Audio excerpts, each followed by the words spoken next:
Here we are, guys, ready to break some rules, ready to create some new ones for your business so that you can see some changes starting right now. I am. So let's go. This is something that I work with people on all the time. And honestly, when I'm working with my clients, if we cannot get this we always get it figured out, but until we get this figured out, we don't see the crazy success that we're looking for. And it is one thing, because this is the biggest mistake, the one mistake that you are making in your business that will stop you from succeeding at the speed you want to go. You will be able to go crazy fast if you can master this one skill. And it is what I call extreme ownership. I used to just call it taking responsibility until I read this book. In fact, I got this book so you could this is a phenomenal book. In fact, we'll put the link in it for you guys, or the link for the book underneath. And I am telling you, Extreme Ownership by Jocko Willink. I hope I'm saying their names right. And Leif Babin. Phenomenal. It is probably, well, it's one of the best leadership books I've ever read. The other one is Leadership and Self-Deception. That one is powerful. But these guys, they were in the military, and all of the things they learned about leadership in the military, and they were the top of the top. They now use this to teach CEOs, huge companies, the principles and the leadership skills that help them to be successful. So now I call it extreme ownership because I love the way that title, that's exactly what it is. It's not just taking responsibility. That's what everybody else calls it. And that's why people can't figure it out. Well, take responsibility for your own actions. Take responsibility for your business. That's what everyone says. And so we think, well, yes, I am. That's what I'm trying to do. Can I tell you, every time as I was growing my first business, that is now $1 billion business, every time, even when it was small, where I got to a place where I would not take ownership for the things that were happening in my business, guess what happened? I got stuck. I wouldn't grow. I didn't grow. I kept having problems. I would keep having the same problems over and over and over again until I would finally take extreme responsibility for that situation. I'll give you an example. So I have a close friend who I was working with in business. And, you make commitments to each other. And we went through some amazing things. We saw some awesome growth.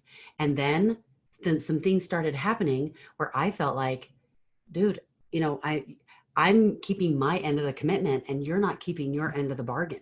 You're not doing the things that you committed to.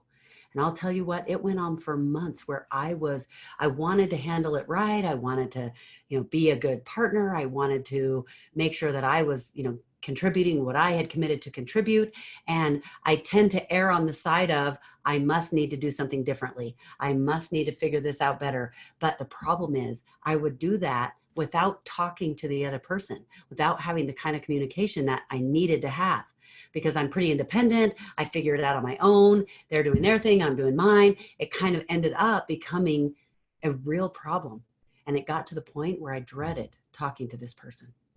And honestly, when you're working in business with someone and you are close, it becomes like a family. You're going to have ups and downs, and you're going to have times where you need to talk about disagreements or things that you're trying to figure out.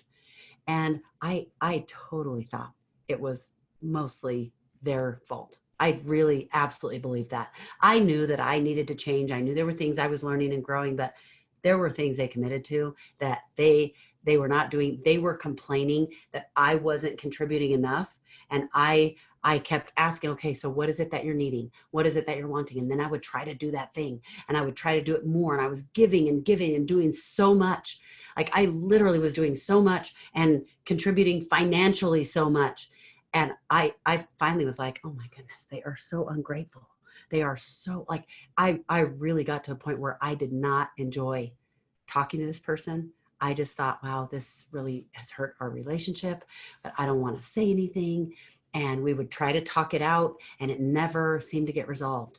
And well, even when I would think it was resolved, then later it would come back and it would come up again. I'm thinking, oh my goodness, how many times? And it was so frustrating.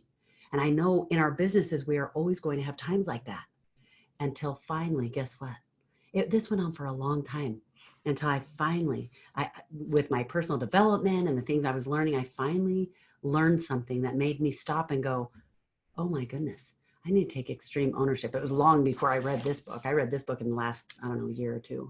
I don't remember exactly when, but something hit me and I realized I needed to take ownership. And I thought, you know what? This is my business. It doesn't matter what anyone else is doing. They obviously, if someone else is doing, there are things that they might be doing that might not be okay. And they actually might be doing something that you don't like, and they might not be keeping their commitment. It doesn't matter what it is. They might actually have a part to play where they are responsible. But you know what? It doesn't matter.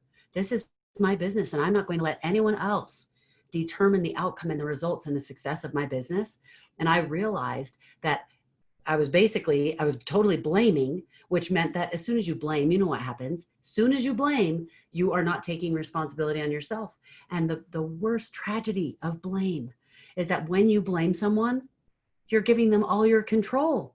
You just gave them all this control, because if it's their fault, then there's nothing I can do about it. I just have to wait till they change. But the reality is, guess what? I am in charge of my business. I can't control what they do or don't do, or if they keep their commitment or not. But I have decisions I can make based on what I know. And once I started taking complete ownership, extreme ownership, where everything that happened, I'm thinking, this is my fault. We're having the problem again. It's my fault. Not because they're not doing anything wrong, but because I'm taking extreme ownership. The buck stops here. And once I realized that and truly started to live it, guess what happened? It was very interesting. Very, very quickly, all of a sudden, because I'm taking ownership, I thought to myself, you know what? I need to talk to this person. I'm trying really hard not to say their name. And things are awesome now. But guess what? I went to them and I said, I want to have a conversation with you about business and about where we want to go with this. And they were all worried. They're like, okay, well, because it had not been good. And I said, no, it's totally good. I'm realizing that, and this is where I took extreme ownership. I said, I'm realizing that I have absolutely been honestly blaming you for a lot of things. And I haven't even come and talked to you about it. And I just learned some things that made me realize what a horrible leader I am being. And I want to come and talk to you about it and have open communication and figure this out.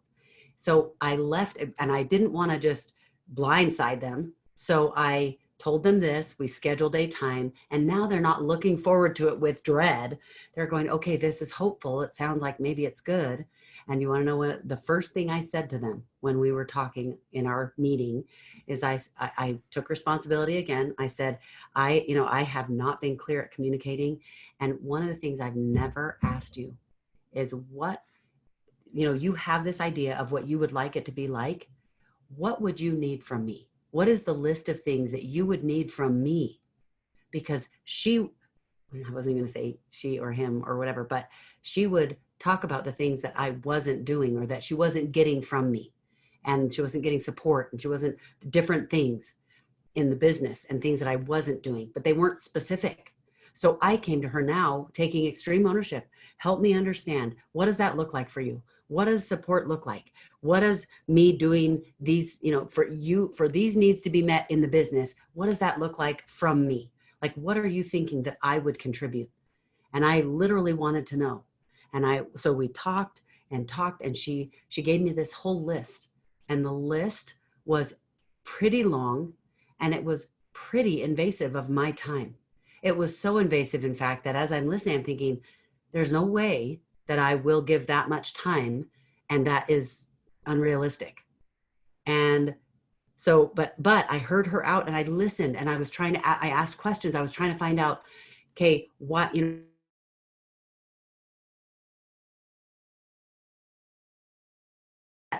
because maybe I can't offer that thing that's going to take hours and hours and hours of my time every month, where I don't even have enough time to do other stuff if I actually contribute what they're asking. And by the time we were done, the list was so big, it was unrealistic for me to do. And I'm not willing to do all of those things. But instead of it being an argument and a frustration where neither of us feel heard, I didn't worry about being heard. I didn't worry about being heard because I have a direction I want to go. I want to contribute and help in this partnership. And I have a plan and results that I'm trying to get. And those matter to me. And part of that is working together.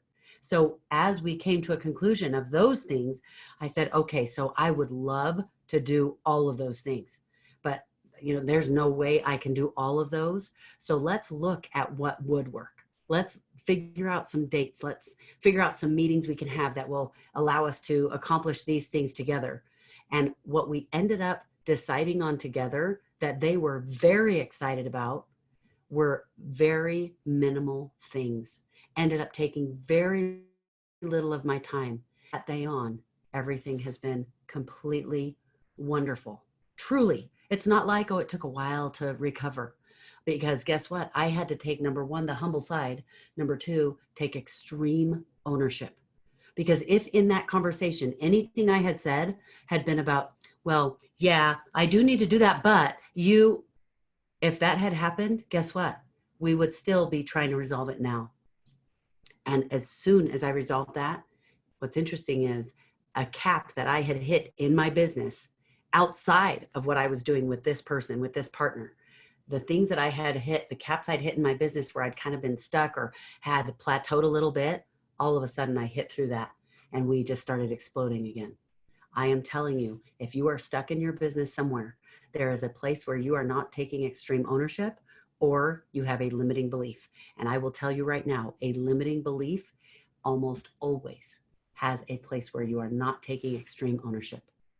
Somewhere it's someone else's fault, or it's the fault of, well, I can't change, or I think about that very, very hard, because some of you are going to be going, what? I'm telling you, it's true. So be thinking about that as you take extreme ownership and learn how to take extreme ownership. Your business will change. You will break through barriers and you will explode in your business. I'll see you in the next video, and I'm remembering to turn it off.